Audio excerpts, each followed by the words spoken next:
Hello, so today we're going to be playing some of the Blood demo. Blood was an FPS released after Doom, I think around the same time as Duke Nukem 3D and Shadow Warrior. It has a similar sort of sense of humour to it. It's very irreverent and has a lot of references to pop culture. Whereas Duke Nukem 3D was more about action movies, and I guess Shadow Warrior was as well, I guess. I never really played that. Blood has more of a focus on referencing horror movies, though it does have an original plot of its own, which is pretty decent. I'm not so keen on Blood. It's a decent enough FPS, but I don't know, it's something about the feel of the game never really appealed to me. I think it's sort of set in the early 1900s. It's like 1920s or something. I never really liked the look of it. Yeah, let's get started.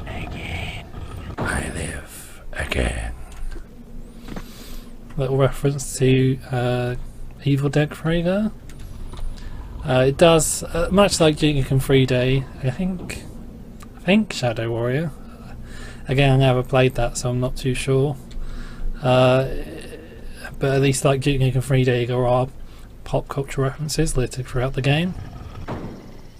You will, for example, at one point enter a frosty maze and discover the body of Jack from The Shining. Is it Jack Torrance? Jack Nicholson's character, anyway.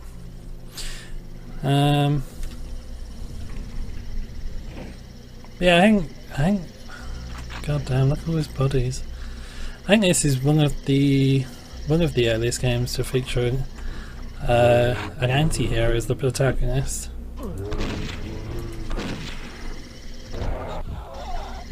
It's not really something I care about much in games, but I can't think of too many games before this that had one.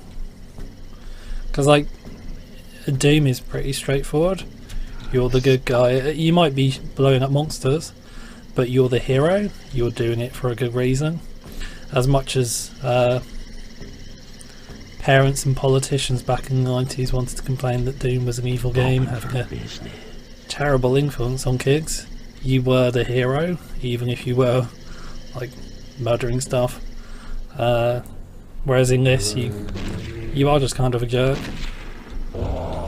You can't do it so much in this one, I don't think, because there's not as many innocent people. I know in Blood 2 you can kill civilians. You can't do it so much in this one, but there are occasionally civilians you can just kill and just have fun killing. I think, let's see if we can kill that guy. Can we target him? Yes.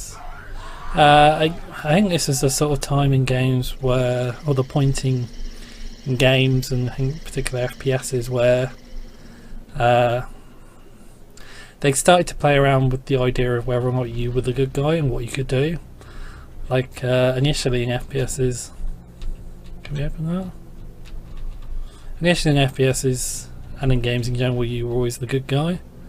But then there started to be more games where you could be the bad guy, like say stuff like Dungeon Keeper, where you were just a jerk, but like you were fighting for your own side, sort of thing. Do we have any dynamite? Yeah, we do. And I think that's when politicians started to take a closer eye, or keep a closer eye on games than they had for a few years, because there was sort of that bump in the early 90s. Oh, what's that? That bump in the early 90s where everybody's like, games are evil, blah blah blah, and they stuff like Night Trap and that was censored. I think that was early 90s, wasn't it? But then a few years after that, I think it sort of cooled down a bit. But then they started to keep an eye on games again, and you had stuff like this and Duke Nukem 3D and like Postal. Oh. When games developers started to be a little less super conscious or observant about morals. We're starting to be more amoral, or at least design games that were more amoral. Which isn't necessarily a bad thing. Like, games don't have to be super immoral.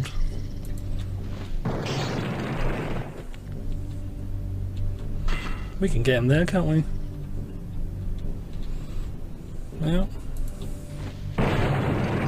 Yeah, but like I said earlier, I'm not a huge fan of Blood.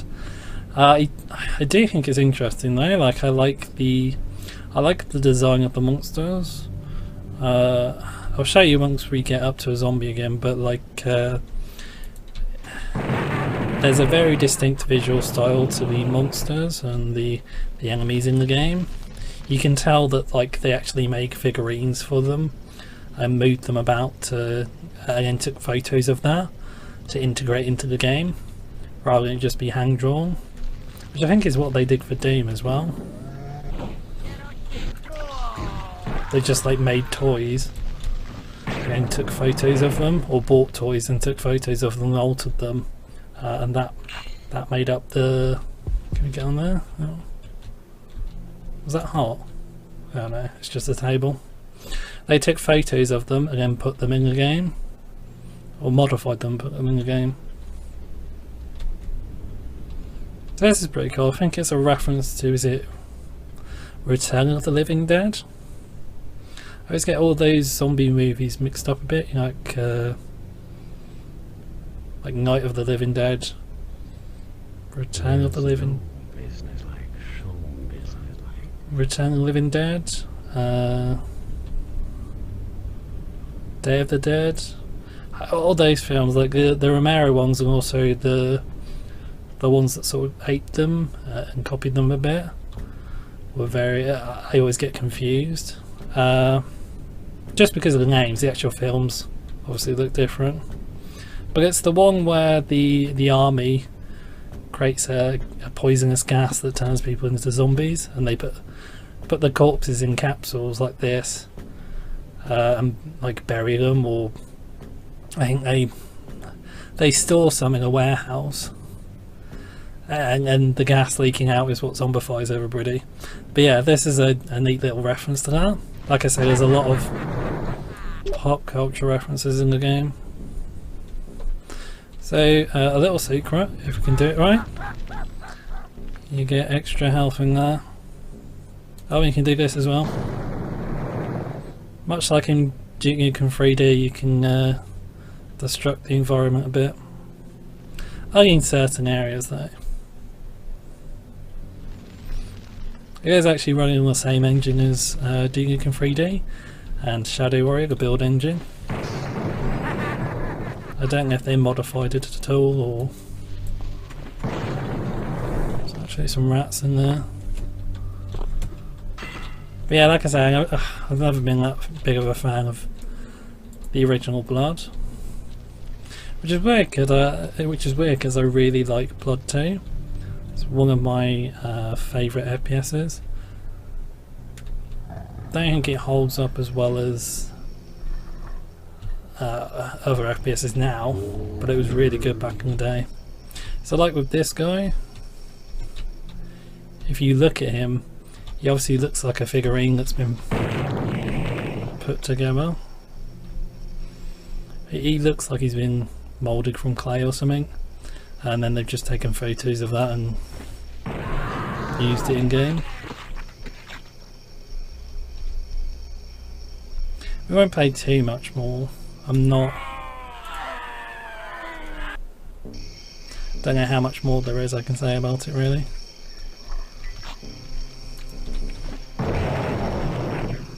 Do sort of miss that art style though. Like it's not great. I mean, I think the 3D models of fresh victims for the ever-growing army of that voice acting. The 3D models for Blood 2 look a lot better, even if they look super janky now. And obviously the photorealistic graphics of today look a stack better than either. But I do like the unique art style of this game, and the fact making the characters from making characters, we're integrating characters from figurines, from moulded figurines into the game, does give the game a very unique visual style.